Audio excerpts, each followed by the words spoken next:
The movie opens in the sterile, brightly lit corridors of a busy psychiatric and rehabilitation center. We are introduced to Cosmos, an eager, slightly naive man who has arrived to apply for a job as a driver. He is ushered into a formal office.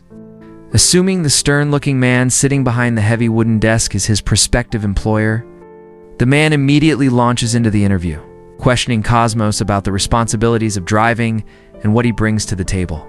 Cosmos, desperate to impress, passionately explains his skills, emphasizing how useful and dependable he can be. Suddenly, the interviewer leans forward and asks a highly unusual question. If someone fiercely insults you, what would you do? Brimming with complete confidence, Cosmos boasts about his seemingly infinite patience. He proudly explains that the best way to handle insults is to remain perfectly calm, demonstrating his deep breathing techniques to show how he diffuses anger. Impressed, the interviewer declares that Cosmos has got the job. But as Cosmos leans over the desk to sign his employment application, the man abruptly raises his hand and slaps Cosmos hard across the face. Cosmos is stunned, but rationalizes the bizarre behavior, convincing himself that this must be a practical test of the patience he just bragged about. The man orders him to sign the paper again. As Cosmos complies, the man delivers a second stinging slap. Bursting into maniacal laughter, Cosmos grits his teeth, his face burning, doing everything in his power to suppress his rising fury. Before the situation can escalate, a clinic staff member abruptly rushes into the office, grabs the interviewer, and forcibly drags him away. Cosmos is left sitting there, completely bewildered. The real doctor finally enters the room and reveals the absurd truth. The man sitting at the desk was not the boss. He was a psychiatric patient suffering from severe mourning behavioral issues. For Cosmos, the realization is a jagged pill to swallow. He doesn't know whether to cry from the humiliation or laugh at the sheer absurdity of holding back his anger for a patient. Despite the chaotic start, the facility's lead physician, Dr. Lamonda, officially hires him. She instructs Cosmos to report to the secretary for his daily duties. However, Cosmos' nightmare of a first day is far from over. The secretary completely misunderstands his job title. Instead of treating him like a professional driver, she treats him like a common laborer, ordering him to go outside and wash the cars. Cosmos, his suppressed anger finally bubbling to the surface, fiercely argues back. He explicitly clarifies that he was hired as a driver, not a car washer. The secretary simply brushes him off with total indifference and turns to walk back inside, desperate to be heard. Cosmos turns to a random person sitting in the waiting area. He vents his frustrations, complaining about the blatant disrespect.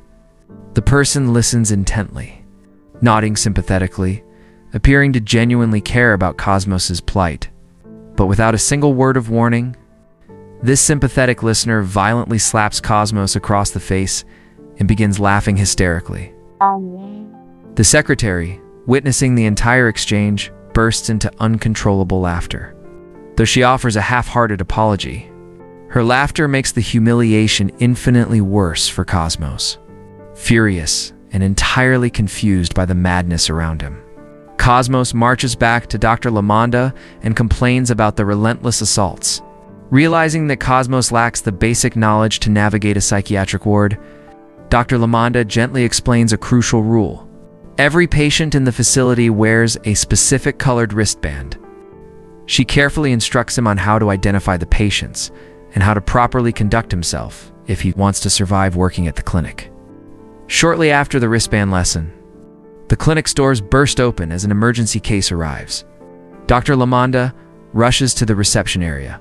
The clinical staff explains the chaotic drop-off.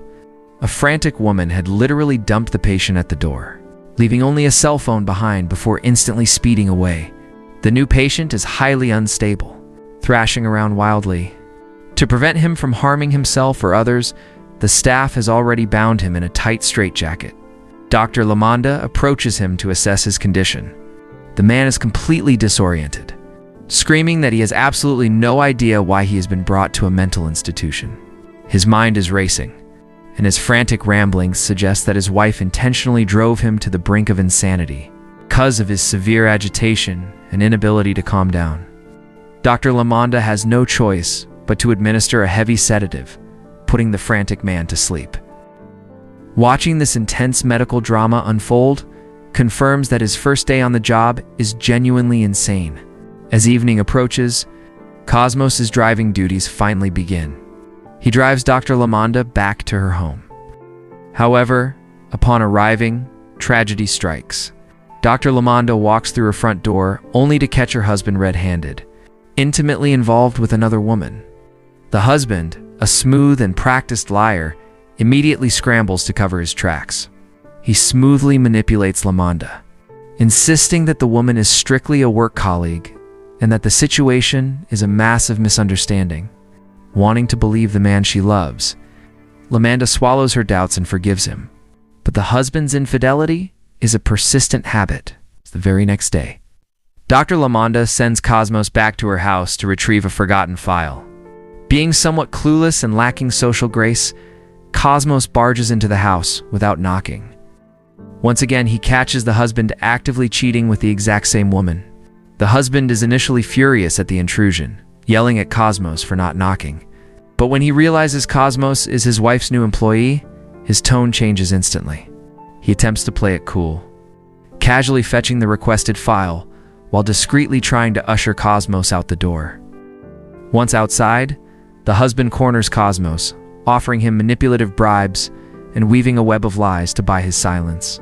Cosmos, being a bit slow on the uptake, blindly believes the husband's smooth excuses. Yet deep down, he senses something is fundamentally wrong.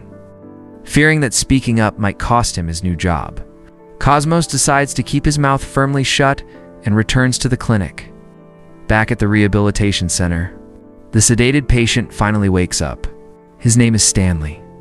He is completely baffled as to why he is locked inside a psychiatric ward, fiercely and vehemently denying that he has any mental illness. But from Dr. Lamanda's professional perspective, Stanley's erratic behavior and intense paranoia indicate a severe mental breakdown, and she mandates that he remain under strict psychiatric care. A few days later, Cosmos is driving Dr. Lamanda and her secretary. During the ride, the secretary excitedly hands Lamanda a beautiful bouquet of flowers sent by her husband. But Lamanda's heart has grown ice-cold towards him. She flatly rejects the gift, leaving it abandoned in the back seat. Seeing an opportunity, Cosmos takes the discarded bouquet and gifts it to his own girlfriend. Just as his girlfriend accepts the romantic gesture, the clinic secretary walks by and demands the flowers back, completely ruining the moment. Cosmos is furious, but he is forced to return them. His girlfriend, believing Cosmos is cheap and deceitful, throws a massive fit and storms off, leaving him alone and frustrated. Meanwhile, Lamanda's marriage continues to deteriorate. Her husband continues his brazen affairs while simultaneously sweet-talking her, constantly manipulating her to ask for large sums of money. At the clinic, Stanley is growing desperate to escape.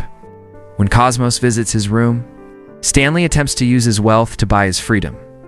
He begs Cosmos to help him break out so he can confront his wife, promising to give Cosmos anything he desires in return.